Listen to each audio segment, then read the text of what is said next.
Hi, everybody from Florida. So, when I found out that the message today was going to be on stories, I remembered this song that I wrote a while back. It's based on a story my mom used to tell all the time about my family before I was born. My brother, Bud, he was named after my dad, Howard, so we called him Bud. He got a baby duck at Easter time. And this is the story of the duck, Andrew the duck. Andrew the duck said quack, quack, quack, quack, quack, quack, quack, quack, quack. Andrew the duck said quack, quack, quack, you can't leave me behind. My brother Bud had a duck named Andrew, followed him wherever he would go. Followed him to school one day, but the teacher wouldn't let him through the door. Andrew looked at that teacher, just as mad as he could be. Ruffled his feathers and watered his butt, and this is what he said. Andrew the duck said quack, quack, quack, quack, quack, quack, quack, quack, quack. Andrew the duck said quack, quack, quack, can't leave me behind.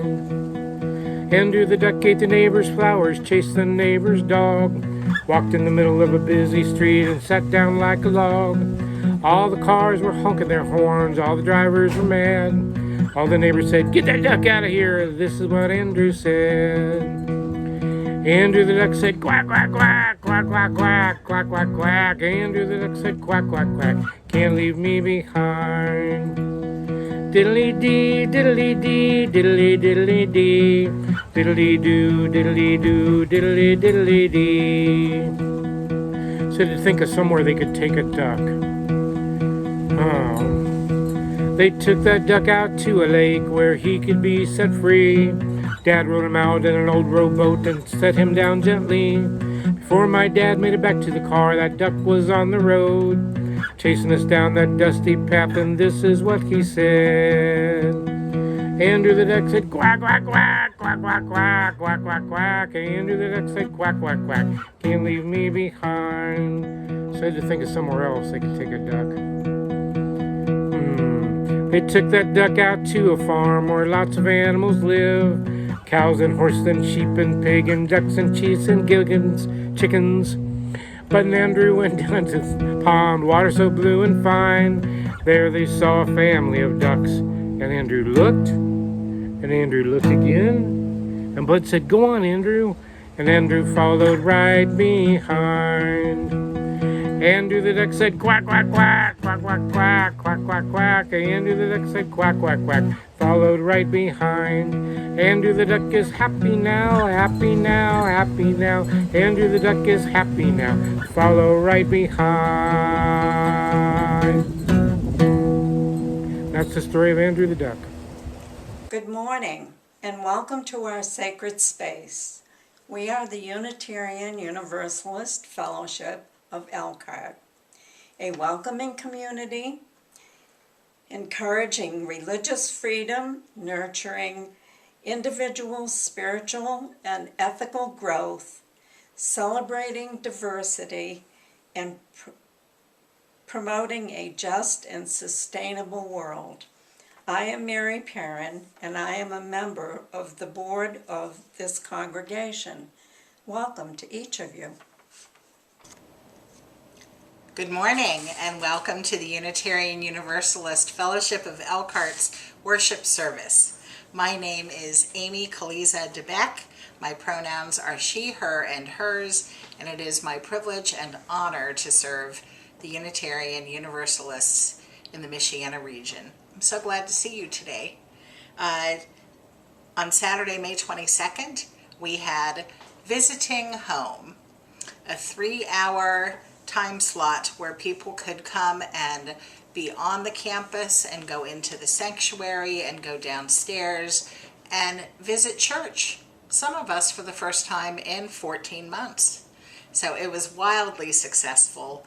Over 50 people took part, and so many people helped make it happen and staffed their specific area with membership directory being checked and the pagan room being shown off, and all of the great work that Buildings and Grounds did in the basement to rebuild our walls after the flood a couple years ago.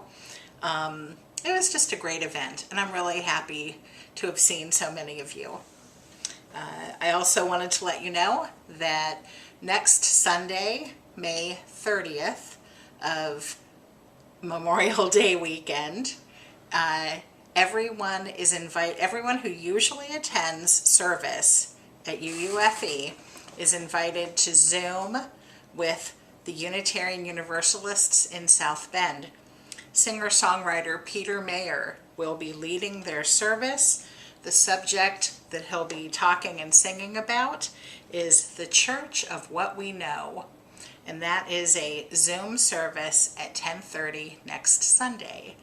I'll be taking the weekend off, and I really hope that you all go and hang out with Peter Mayer and the Reverend Chip Roush and all of the folks who are South Bend UUs. As for the rest of June, don't forget to come back here the first Sunday of June for a celebration of Pride. We'll be talking about Gay Pride Month the first Sunday, and I hope to see you then. Have a great week.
We ring the gong 3 times, once for those who came before us and made a place for us.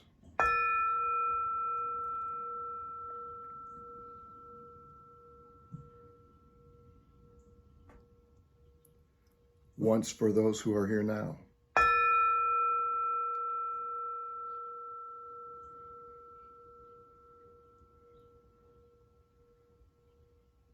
And once for those who will come after and build on the dream.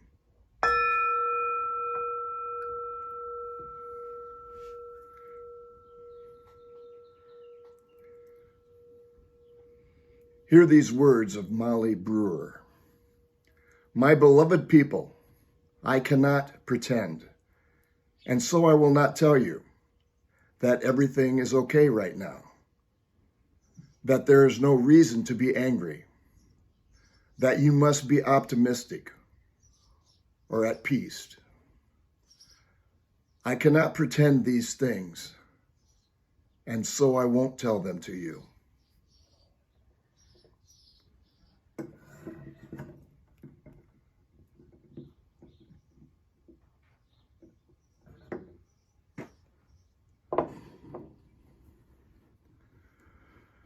But now the chalice is lit, and so I will ask in this moment is that we remember the words of Rebecca Parker. There is a love holding us. There is a love holding all. By the light of our chalice, let us rest in this love. Love is the spirit of this church, and service is its law. To dwell together in peace, to seek the truth in love, and to help one another. This is our covenant.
Louisa May Alcott was born into a Unitarian family when Unitarianism was a dominant religion in the Boston area.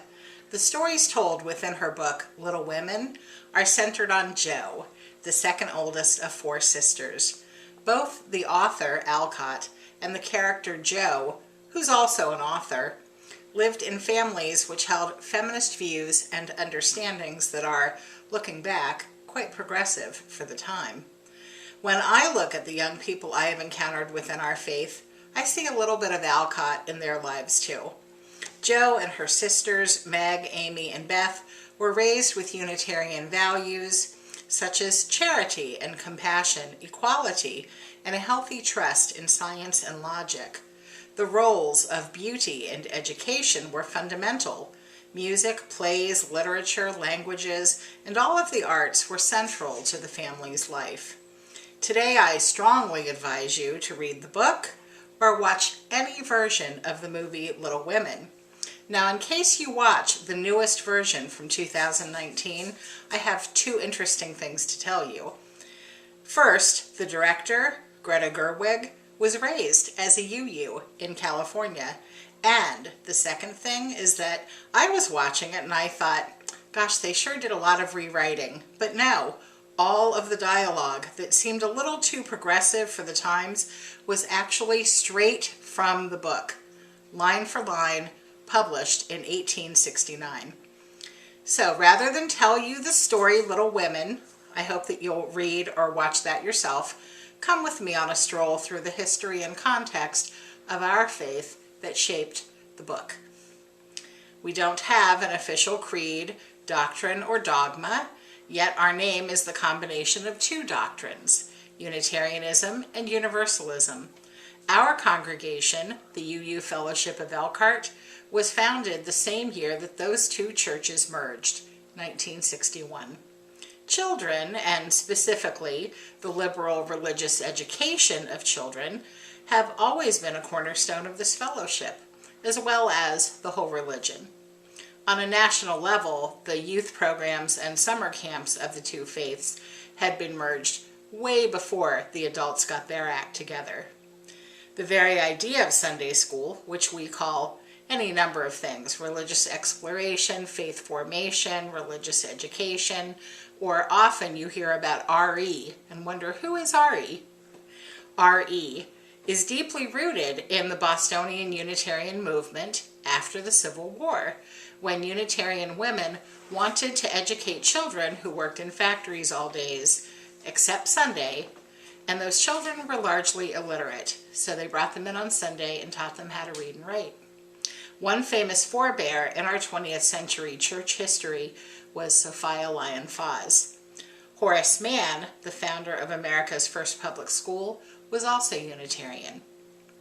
This nation's formative history is full of our ranks, probably more Unitarian than Universalist, with the second and fourth presidents being Unitarian, as well as many other founding national leaders. Early Universalist Americans include Dr. Benjamin Rush, signer of the Declaration of Independence, John Murray, an early preacher, and of course, my favorite for stories, Hosea Ballou. These people fought for women's rights, theological freedom, abolition, and children's rights. During the 100-year period between the Civil War and World War II, both movements gave rise to many powerful and influential preachers who publicly debated heretical theological ideas like Theodore Parker, Ralph Waldo Emerson, Olympia Brown, William Ellery Channing, John Haynes Holmes, and many more. We're not a Christian church, but we're not anti-Christian either. We are called pluralist. Many people in our congregations, not just ours, have a daily spiritual practice like Buddhist meditation or yoga, a family of origin background in Catholicism or Protestantism, and they come here as well. Historically, both Unitarians and Universalists were Christian, and the biblical stories provide a rich tradition for our humanist teachings. Other world scriptures are taught as being source material for our lives as well. We do not profess to have the best answer, or really any certain answers at all, but we promise to walk with you as you seek elusive answers to the questions of this life. As for the place of God, or Jesus, or other divinity, in our spiritual belief system, these vary widely. We have a list of principles that guide our individual lives and our community, and as for where we do find spirituality, we have a list of sources from which we base our beliefs and practices, ranging from Christianity to earth-based spirituality and much in between. I invite you to read the inside of the hymnal or peruse the website. When you're at church again, browse the pamphlets in the foyer, and always look at our website. The best way to get to know about this chosen faith, though, is through discussion with any of our friends and members, and boy, do we love to talk. And I just said a phrase, this chosen faith, because this is how most people come to us by choice. There are some UUs, but not many, who were raised in this faith, but most come to it as adults. It's a great place to bring kids because our religious education programming is child-centered with emphases on our environment, on peace, and social justice. The kids typically just think they're having fun, but they're also learning about being stewards for the earth, siding with love and justice, and about how to truly love your neighbor, even when it's hard. Our first principle is to affirm and promote the inherent dignity and worth of every person, and we do this to the best of our capabilities within community and through outreach and through social justice concerns. When asked where we stand on particular issues, we don't stand, we move. For those people who have heard of us, I would imagine most of you watching this have heard of us. We've got about 1,000 U.S. congregations with approximately 200,000 members, so we're on the small side. People typically hear about our peace work, and that's P-E-A-C-E. Cara Lee, you quilter, that would be peace work, P-I-E-C-E. But most people who hear anything, they've heard about the Unitarian Church or they've heard the phrase UU, they usually associate that with peace work, P-E-A-C-E, or that we fight for gay and lesbian and trans and bisexual civil rights. Some people who have been active in our faith, who have been social justice advocates, who changed the world, were Susan B. Anthony for women's suffrage, Clara Barton for the Red Cross, Alexander Graham Bell. He invented many items, including the telephone. Charles Darwin published his theory of evolution. Dorothea Dix worked for prison reform. Henry David Thoreau was a writer and an early ecologist, and Margaret Fuller was an early writer and feminist. The list of famous people from our religion is long and always growing because social justice, the arts, the sciences, areas where people change the whole world, is part of who we are spiritually. With no certain theological answers regarding afterlife, we aim to make this life as good as we can for as many people as possible. This is true of Unitarians, Universalists, and modern UUs. Our Unitarian tradition is steeped in a learned intellectual ministry and a philanthropic laity. Many literary and humanitarian people in the last 250 years have been Unitarians.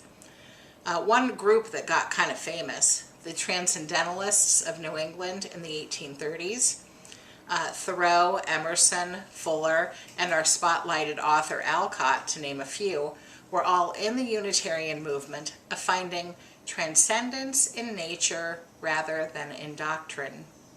Unlike their Universalist neighbors, who were still very Bible-centered, Christian, Unitarian teaching began to move toward world religions, intellectual pursuit, and science.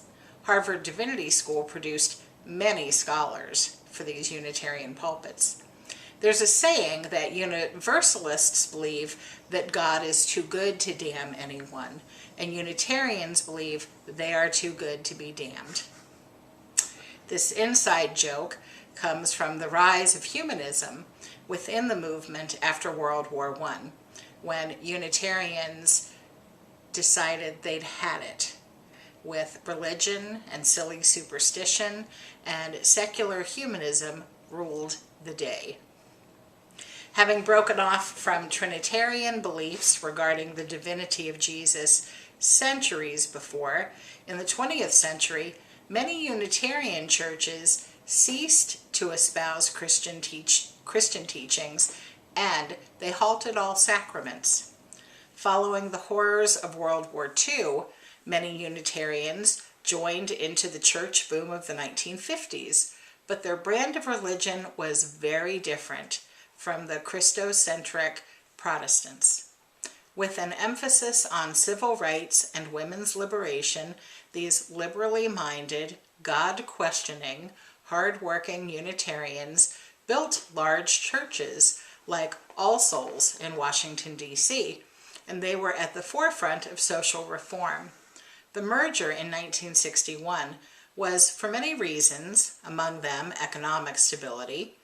Universalists owned more real estate and retreats and summer camps, but the Unitarians owned better intellectual property, and the metrics, the optics, were better. The Universalist tradition of this faith, popularized in this nation during the Great Awakening, taught us that we are all children of a loving God who offers universal salvation. The Great Awakening also gave rise to the Baptist movement, and Baptists and UUs are spiritual cousins. Baptists, in their beginning, also did not believe in baby baptisms or original sin, but in adult believers' baptism, when conscience and reason, informed by Holy Scripture, caused an adult person to seek baptism and consequently salvation. The revival tents were full of folks calling each other Universalists who believed that no loving God would ever keep somebody from salvation just for believing the wrong doctrine. Today, we Universalists are not as concerned with our eternal souls, but in putting our faith into practice. Right relationship is more important than believing the proper doctrine. In more modern terms, where our faith has grown further away from the Christianity of the 1800s that made people decide if they believed in a God who was loving or blaming, accepting or damning, Universalism has a different feel. We expect our members to answer to their consciences, the still small voice within. When Universalists learned of the impending 1961 merger, they feared, probably with good reason, that their Universalist theology would be lost, and so they built a cathedral. If you are ever in Washington, D.C., near DuPont Circle, go visit the Universalist National Memorial Church. With a very old liturgy that is to Universalism what King's Chapel in Boston is to Unitarianism, it is a holy place. As for whether Universalist theology got lost, I don't think so. I think it's an idea that became so widespread that they put themselves out of business. Many religions don't believe in hell anymore. I hope that as hard as we have always fought for equal rights for our LGBTQ friends, that someday acceptance will be so widespread that it will not be a central piece of our fight anymore, because everyone will be welcoming. As for the merger, both movements by 1961 believed in a small u, Unitarian understanding of Jesus. Both put children at the center of their lives as vehicles for hope after 2 world wars. And both were politically active in the same areas on the same side. I think we did a good thing nationally 50 years ago, and I'm glad that UUFE began too. Each year at our General Assembly, we decide the issues that we'll study, and we usually move toward resolutions to change the world, often beginning with U.S. laws. Equal marriage, immigration reform, fair trade, peacemaking, medical ethics, and ethical eating are some of the topics on our minds at General Assemblies recently. Some folks feel that anything spiritual is superstitious. can be explained away by science, and religion is for folks who don't want to think for themselves, who want firm answers to life's questions. We enjoy finding answers together and listening to each other, and we respect the different answers presented. This religion has room for everyone, even artists and writers and musicians. Did you know that Superman was a UU? Christopher Reeves was one of us. And so is the author of Everything I Needed to Know I Learned in Kindergarten, Robert Fulghum. The man who wrote Ted Kennedy's speeches, Ted Sorensen, was UU, and so was Frank Lloyd Wright, who's responsible for so many beautiful architectural wonders. For a small religion, we are disproportionately represented in areas of life that make the world a better place. I hope that you will pick up a copy of Little Women, not just because it's a great book, but I hope that you'll read it and imagine its context. Our kids and youth and young adults newly launched into the world, having been raised with our values, are going to keep making the world more fair, more beautiful, and they'll be kind to each other while they grow. I will close this sermon with a short quote by Elkhart. She wrote, "Joe had learned that hearts, like flowers, cannot be rudely handled, but must open naturally. So may it be."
I'm so glad that you could be with us today.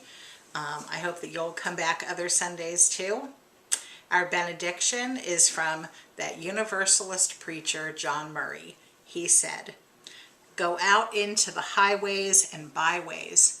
Give the people something of your new vision. You may possess a small light, but uncover it, let it shine. Use it in order to bring more light and understanding to the hearts and minds of men and women. Give them not hell, but courage and hope. Preach the kindness and everlasting love of God. Blessed be. Amen. Go in peace.